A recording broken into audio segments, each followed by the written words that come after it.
Hi, my name is Malik Sampson, and I'm an associate marriage and family therapist at HearYou.org. And I'm here today in partnership with Brother Be Well as a content creator speaking to you today about self-harm.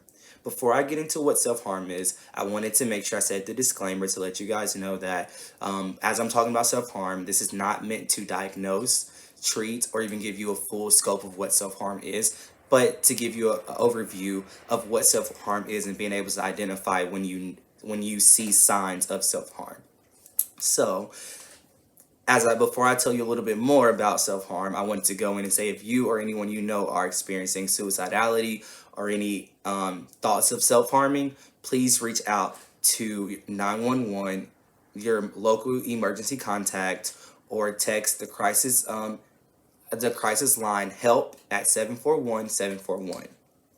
So, with that being said, let's talk about what is self-harm.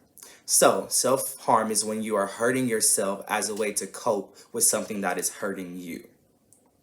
Let me say that again. It's hurting yourself in a way to help cope with something else that's hurting you. And when I say that, something that could be hurting you mentally, emotionally, or physically, and so you're inflicting your own pain to yourself because of these experiences.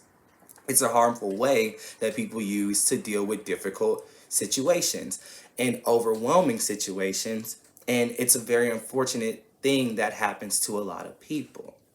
And what it does for people a lot of times, it helps them escape trauma, express things that they could not express if they were by words. So they do it, they inflict pain on themselves, and it kind of helps them feel like they're getting it out.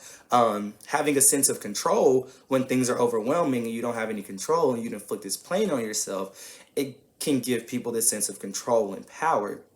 And as well as having people want to some people want to punish themselves, so then they inflict pain because they feel like they deserve the pain that's being caused to them, and so they're going to add more to that.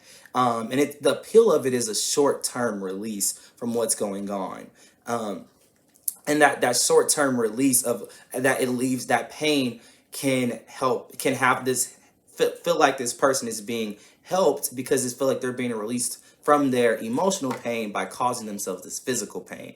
So that's just something to keep in mind of. And some of the ways that it can happen, you can see self-harm is cutting yourself, excessive exercise to make yourself tired, biting and hitting yourself, pulling your own hair out, as well as reckless and unprotected sex. And that's other things to keep in mind too. There's several different ways to self-harm. So being mindful of all those ways and looking at why someone could be self-harming as well.